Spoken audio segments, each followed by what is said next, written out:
नमस्कार दोस्तों, मैं हूँ एनी और आज मैं आपसे एक ऐसा सवाल पूछने आई हूँ जो शायद आपने कभी खुद से पूछा ही नहीं। क्या कभी ऐसा हुआ है कि आप सो रहे हो लेकिन आपको लगे कि आप अपने शरीर से ऊपर उठ रहे हैं? क्या कभी ऐसा महसूस हुआ है कि आप अपने ही शरीर को नीचे लेटे हुए देख रहे हो और आप स्वयं कहीं और मौजूद हो? अगर हाँ, तो आप पागल नहीं हैं, आप कमजोर नहीं हैं, आप अकेले भी नहीं हैं। इस अनुभव को दुनिया एस्ट्रल ट्रैवल के नाम से जानती है। लेकिन असली सवाल यह है, क्या यह सिर्फ दिमाग का भ्रम है या सच में आत्मा शरीर को छोड़कर यात्रा करती है? आज का ये वीडियो केवल जानकारी नहीं है, यह आपके दिमाग, विश्वास और वास्तविकता तीनों को हिला देगी। आज हम बात करेंगे विज्ञान क्या कहता है, अध्यात्म क्या कहता है और सच्चाई इन दोनों के बीच कहाँ छिपी है। इस वीडियो के बाद आप नींद को कभी पहले जैसा नहीं देखेंगे। नंबर 1, एस्ट्रल ट्रैवल क्या है? एस्ट्रल ट्रैवल का अर्थ है शरीर से बाहर जाकर चेतना की यात्रा। आध्यात्मिक ग्रंथ कहते हैं मनुष्य के पास केवल एक शरीर नहीं होता, भौतिक शरीर के अलावा एक और शरीर होता है जिसे कहा जाता है सूक्ष्म या एस्ट्रल शरीर। जब हम सोते हैं या गहरे ध्यान की अवस्था में जाते हैं तो कभी कभी यह सूक्ष्म शरीर भौतिक शरीर से अलग हो जाता है। इस अनुभव को अलग अलग नाम दिए गए हैं। शरीर से बाहर का अनुभव, आत्मा की यात्रा, चेतन पृथक्करण। प्राचीन भारत में इसे कहा गया है सूक्ष्म शरीर की यात्रा। नंबर 2, विज्ञान क्या कहता है? विज्ञान कहता है एस्ट्रल ट्रैवल असल में मस्तिष्क का भ्रम है। लेकिन ध्यान दीजिए, विज्ञान इसे पूरी तरह नकारता भी नहीं है। तंत्रिका विज्ञान के तथ्य, जब मस्तिष्क थीटा और गामा तरंगों में काम करता है, शरीर निष्क्रिय हो जाता है लेकिन चेतना जागृत रहती है। इस अवस्था में शरीर का एहसास खत्म हो जाता है, पहचान शरीर से अलग लगने लगती है, समय और स्थान बिगड़ जाते हैं। प्रसिद्ध प्रयोग, डॉक्टरों ने मस्तिष्क के एक विशेष हिस्से को उत्तेजित किया और मरीजों ने कहा, मैं खुद को ऊपर से देख पा रहा हूँ। विज्ञान के अनुसार यह संवेदनाओं की गड़बड़ी है, दिमाग और शरीर के बीच तालमेल टूटने का परिणाम है। लेकिन एक सवाल है जिसका जवाब विज्ञान आज तक नहीं दे पाया।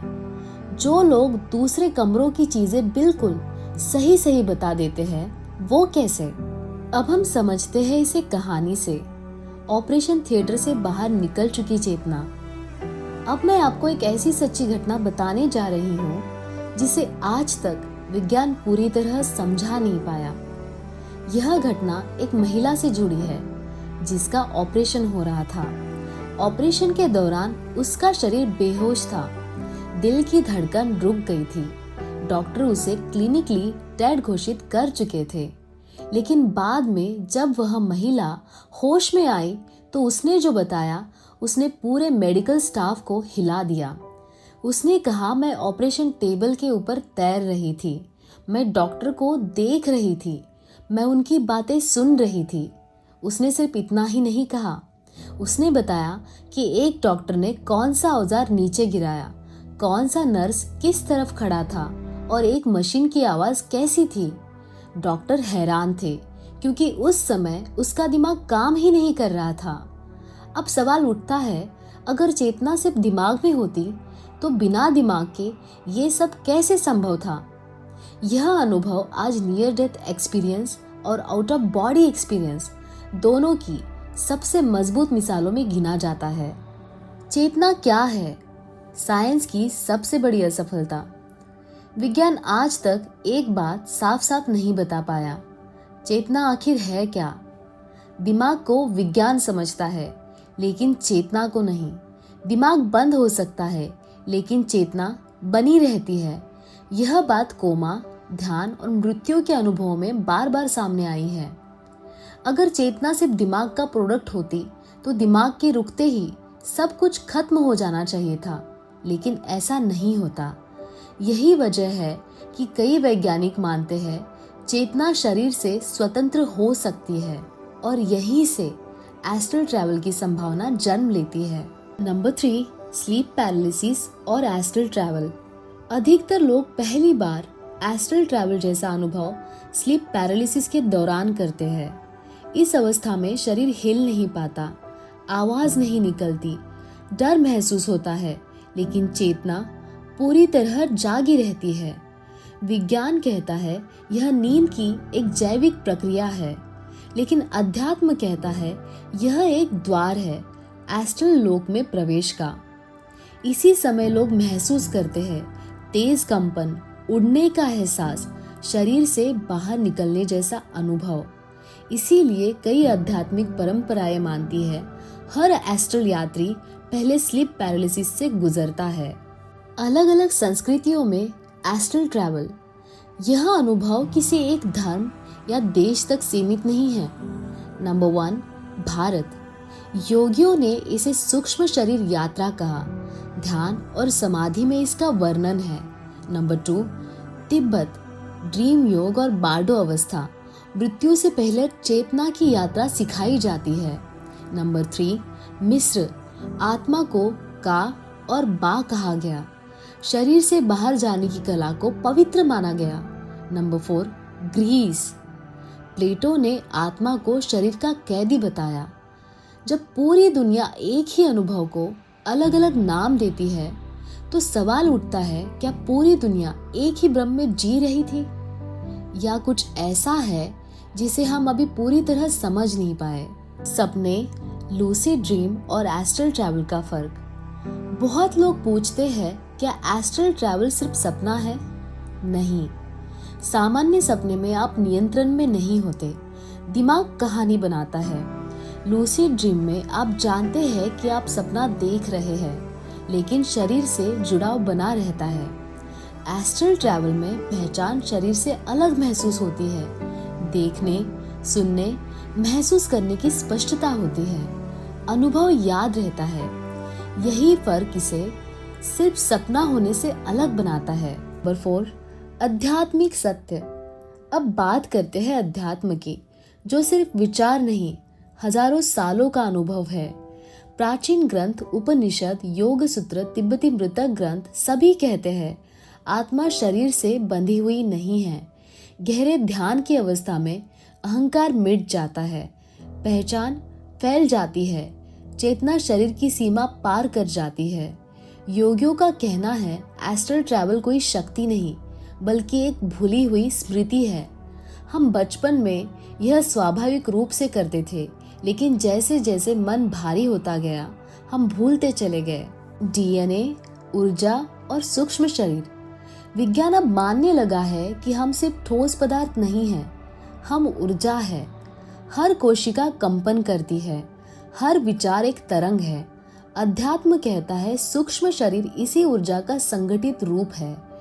जब कंपन बदलता है तो अनुभव बदलता है। इसीलिए ध्यान, मंत्र और श्वास एस्ट्रल अनुभव से जुड़े होते हैं। नंबर 5, क्या एस्ट्रल ट्रैवल खतरनाक है?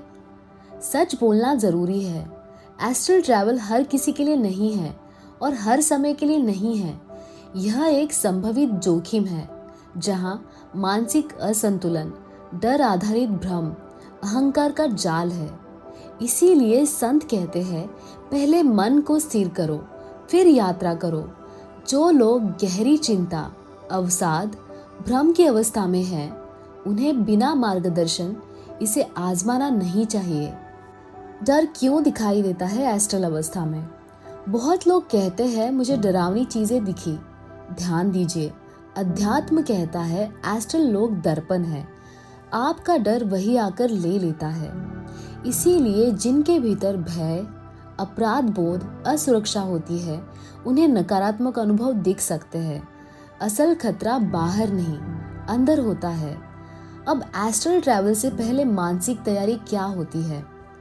सच्चे गुरुओं ने कभी इसे मनोरंजन नहीं बताया। वे कहते हैं पहले स्थिरता, फिर शुद्धता, फिर जागरूकता। बिना मानसिक संतुलन के इस यात्रा में जाना समुद्र में तैरना सीखे बिना गहराई में उतरने जैसा है। विज्ञान बनाम अध्यात्म। सच्चाई कहाँ है? सच ये है, विज्ञान अनुभव को समझता है और अध्यात्म अनुभव को विस्तार देता है। विज्ञान के पास उपकरण है, अध्यात्म के पास जागरूकता। दोनों लड़ते नहीं, दोनों एक ही पहाड़ को अलग अलग दिशा से देख रहे हैं। संभव है एस्ट्रल ट्रैवल मस्तिष्क की प्रक्रिया हो, और यह भी संभव है यह चेतना का अगला स्तर हो। लेकिन एक बात बिल्कुल साफ है, मनुष्य केवल शरीर नहीं है। मृत्यु और एस्ट्रल ट्रैवल का संबंध। मृत्यु के समय भी चेतना शरीर छोड़ती है। कई लोग नियर डेथ एक्सपीरियंस में बताते हैं शरीर को ऊपर से देखना, तेज रोशनी, शांति का अनुभव। क्या यह वही प्रक्रिया नहीं जो एस्ट्रल ट्रैवल में होती है? फर्क सिर्फ इतना है, यहाँ वापसी होती है। हम समझते हैं इसे दूसरी कहानी से। बच्चा जिसने दूर बैठे पिता को देख लिया। अब दूसरी सच्ची घटना सुनिए जो और भी चौंकाने वाली है। एक 9 साल का बच्चा जो रात को बुखार में सो रहा था, उसने अगली सुबह अपनी माँ से कहा, मैं रात को पापा के पास गया था। माँ मुस्कुराई क्योंकि पिता हजारों किलोमीटर दूर दूसरे शहर में काम करते थे। लेकिन बच्चा आगे बोला, पापा एक कुर्सी पर बैठे थे, उनके हाथ में एक फाइल थी और उनके पास एक नीली रोशनी थी। माँ ने इसे सपना समझकर छोड़ दिया, लेकिन जब पिता से बात हुई तो वह सन्न रह गई। उस समय पिता देर रात दफ्तर में थे, वही फाइल उनके हाथ में थी और टेबल पर नीली लाइट जल रही थी। बच्चे ने वह सब देखा जो शारीरिक रूप से देखना संभव ही नहीं था। यह घटना प्राकृतिक एस्ट्रल प्रोजेक्शन का उदाहरण मानी जाती है। बच्चों में ऐसा इसलिए होता है क्योंकि उनका मन अभी पूरी तरह सीमित नहीं होता। अब जरा सोचिए, अगर ये सिर्फ भ्रम होता तो विवरण इतने सटीक कैसे होते? अगर ये सिर्फ सपना होता तो जानकारी सत्य कैसे निकलती? शायद सवाल यह नहीं कि एस्ट्रल ट्रैवल सच है या नहीं, शायद सवाल यह है हम अपनी सीमाएं मानने को तैयार क्यों नहीं है। एस्ट्रल ट्रैवल का असली उद्देश्य क्या है? सच्चाई ये है, एस्ट्रल ट्रैवल का उद्देश्य दूसरी दुनिया देखना नहीं है। उद्देश्य है खुद को जानना। जब व्यक्ति यह समझ जाता है कि वह शरीर नहीं है, तो डर कम हो जाता है, मृत्यु का भय मिटता है, जीवन गहरा हो जाता है। आज इंसान सब कुछ जानना चाहता है, दुनिया, ब्रह्मांड, भविष्य, लेकिन खुद को जानने से डरता है। एस्ट्रल ट्रैवल शायद कोई शक्ति नहीं, बल्कि एक आईना है जो दिखाता है तुम कितने सीमित नहीं हो। दोस्तों, मैं हूँ एनी और मैं आपसे आखिरी बात कहना चाहती हूँ। अगर आप केवल शरीर होते तो आप सवाल नहीं पूछते। अगर आप केवल दिमाग होते तो आप इतना महसूस नहीं करते। आप कुछ और हैं, कुछ गहरा, कुछ असीम। एस्ट्रल ट्रैवल शायद यात्रा नहीं, शायद यह सिर्फ याद दिलाता है कि हम वास्तव में कौन हैं। अगर इस वीडियो ने आपके दिल या दिमाग को थोड़ा भी छुआ है तो इसे यही मत छोड़िए। इसे लाइक कीजिए, सब्सक्राइब कीजिए, क्योंकि यह चैनल सिर्फ वीडियो नहीं, जागरूक बनाता है। कमेंट में कीजिए अपने सवाल, अपने अनुभव और शेयर कीजिए, शायद किसी को इसकी ज़रूरत हो। मैं एनी हूँ और मैं फिर मिलूँगी आपसे एक और गहरे सत्य के साथ। Thank you for watching and may peace be with you and I love you all.